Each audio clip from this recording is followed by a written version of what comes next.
Rana jewellers, Mousuni Bagdanga বাজার। Phone number 9609196868। Supreme কোর্টের নির্দেশে চাকরিহারা দক্ষিণ চব্বিশ পরগনার বিচ্ছিন্ন দ্বীপ মৌসুনী দ্বীপের মৌসুনী কোঅপারেটিভ হাই স্কুলের 4 জন শিক্ষক শিক্ষিকা ও 1 জন শিক্ষাকর্মী। সুপ্রিম কোর্টের নির্দেশে এক লহমায় বদলে গিয়েছে স্কুলের ছবিটা।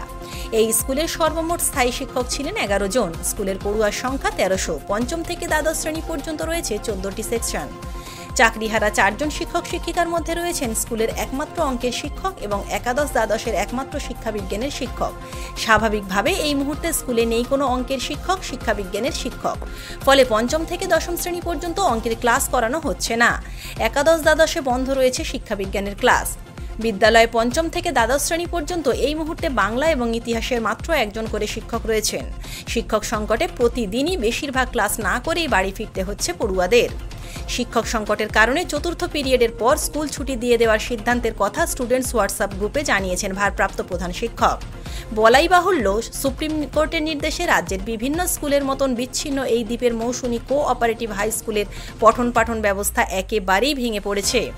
আগামী দিনে স্কুলের পঠন পাঠনকে সচল রাখার বিষয়ে সংশয় প্রকাশ করেছেন ভারপ্রাপ্ত প্রধান শিক্ষক থেকে শুরু করে স্কুলের ম্যানেজিং কমিটির সভাপতি। নিজেদের সিলেবাস কমপ্লিট করা নিয়েও আশঙ্কায় পড়ুয়ারা। স্কুলের বিজ্ঞান বিভাগ সম্পূর্ণ বন্ধ। দিশেহারা দশম শ্রেণীর পড়ুয়ারা। ভবিষ্যৎ নিয়ে চিন্তিত তারা।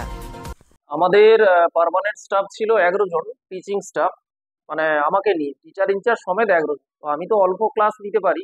বর্তমানে 4 জন বাতিল হয়ে গেছে। 4 জন বাদ হয়ে যাওয়ার জন্য আমাদের সংখ্যা দাঁড়িয়েছে 7 জন। আর পঠন পাঠনে তো খুবই সমস্যা হচ্ছে। আমরা পরীক্ষার সময়টা কোনোভাবে ম্যানেজমেন্ট করেছিলাম। তো এখন বর্তমানে যে পরিস্থিতি দাঁড়াচ্ছে, আমরা 4টে থেকে 5টা ক্লাস অবধি স্মুথলি চালাতে পারছি, তারপরে আর চালানো যাচ্ছে না। হ্যাঁ, অঙ্কে যিনি চলে গেলেন, তো অঙ্কে কিন্তু আমাদের আর শিক্ষক নেই। মানে অঙ্ক সেকশনটা আর চালানো যাবে না, ভীষণ সমস্যা আমাদের চলছে। অন্য আর ছিল শিক্ষা বিজ্ঞানের 11-12-এর শিক্ষা বিজ্ঞান, অন্য কোনো শিক্ষক আর নেই, উনি একাই ছিলেন। তো সেক্ষেত্রেও সমস্যা হবে। আর বাংলা আর ইতিহাস, এই দুটো বিষয়ে যে একজন একজন করে গিয়েছেন, তো বাংলার ইতিহাস একদম 5 থেকে শুরু করে 12 অব্দি আছে, যার জন্য একজন করে টিচার দিয়ে স্মুথলি ক্লাস রান করা খুব দেখুন, বিকল্প এই মুহূর্তে ভাবাটা খুবই অসম্ভব ব্যাপার। তার কারণ আমাদের অলরেডি অস্থায়ী শিক্ষক কিন্তু আছেন 12 জন। তো তাদের আমরা কোনো রকমের স্কুল ফান্ড দিয়ে ম্যানেজ করে ওদেরকে আমরা রেখেছি। এর উপর যদি আবার এই 4 জন, মানে এটা একটা বিস্তর টাকার প্রয়োজন, যেটা স্কুল কমিটির পক্ষে করা খুবই অসম্ভব ব্যাপার। তো যাই হোক, বিষয়গুলো নিয়ে ভাবতে হবে আমাদের কি করা যায়। আমরা সবাই পঠন পাঠন থেকে বঞ্চিত হলাম। যেখানে আমাদের 8টা করে ক্লাস হচ্ছে, সেখানে আমাদের 5টা করে দিন 4টে করে ক্লাস ছুটি হয়ে যাচ্ছে। আমাদের অঙ্কের ক্লাস হচ্ছে না, যেটা হচ্ছে আমাদের সায়েন্সের মধ্যে একজনই টিচার ছিলেন, তিনি এখান থেকে চলে যাওয়ার জন্য আমাদের ফিজিক্স কিংবা ম্যাথ দুটোতেই আমাদের সমস্যা হচ্ছে, যেটা আমাদের সব থেকে বেশি প্রয়োজন, সেই সাবজেক্টগুলোই আমাদের গ্যাপ থেকে যাচ্ছে। এখন সেভাবে ঠিকঠাক মতন পঠন পাঠন চলছে না। যেখানে আমাদের 8টা করে ক্লাস হওয়ার কথা ছিল, সেখানে 4টে কি 5টা কোনোদিন ক্লাসে ছুটি হয়ে যাচ্ছে। আমাদের অঙ্কের ক্লাস খুব ভীষণভাবে ক্ষতিগ্রস্ত হচ্ছে। আমাদের স্কুলে শিক্ষক না থাকার কারণে আমাদের স্কুলের যে সায়েন্স এবং ম্যাথের যে ক্লাসগুলো, ওগুলো হচ্ছে না। তারপর যে জায়গায় স্কুলে আমাদের রোজ 8টা করে ক্লাস হতো, ওই জায়গায় কখনো 4টে, 5টা, 6টা এরকম ক্লাস করে স্কুল ছুটি হয়ে যাচ্ছে। অঙ্কের শিক্ষক নেই, যে জায়গায় আমাদের স্কুলে মানে একজনই ছিলেন অঙ্কে ভালো শিক্ষক, তিনি এই 2016-র প্যানেলটা বাতিল হয়ে যাওয়ার কারণে তিনি যবে থেকে স্কুলে আসছেন না, তবে থেকে আমাদের মানে অঙ্ক বিভাগটা প্রায় বন্ধই হয়ে আছে, ক্লাসও হচ্ছে না। হ্যাঁ, আমরা চাই যে অবিলম্বে এই স্কুলের শিক্ষকরা আবার যেন ফিরে আসে। আর আমরা চাই যে স্যারেরা যেন সবাই আবার স্কুলে আসুক। দেখুন, বিকল্প ভাবার এখন রাস্তা আমাদের কাছে নেই। বর্তমান আমাদের 11 জন পার্মানেন্ট টিচার ছিলেন, তার মধ্যে 4 জন তো বাতিল হয়েই গেলেন।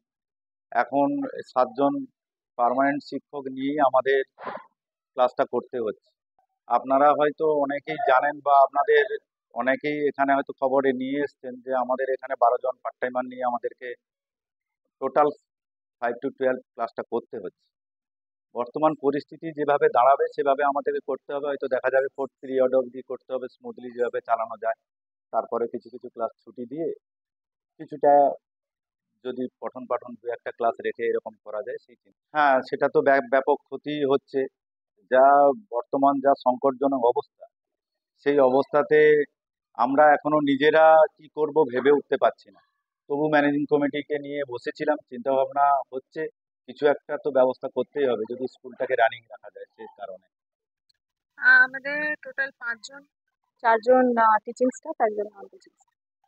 ওই দিন সবাই আলোচনা করছিলেন, ক্লাস থেকে নিয়ে এসে নিয়ে দেখছি যে আমাদের যারা কলেজে আছেন একজন ফিমেল টিচার, ওনারা কান্নাকাটি করছিলেন।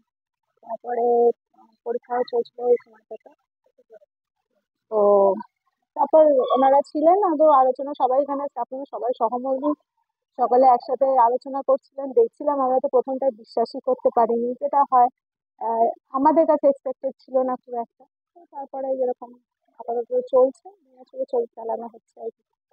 পঠন পাঠন তো অবশ্যই মানে অ্যাফেক্টেড ভীষণভাবে, কারণ 4 জন টিচিং স্টাফ, এমনিতেই আমাদের স্টাফের সংখ্যাও খুব কম, প্রত্যন্ত জায়গার স্কুল, তো তার ফলে এমনিতেই সমস্যা হয়।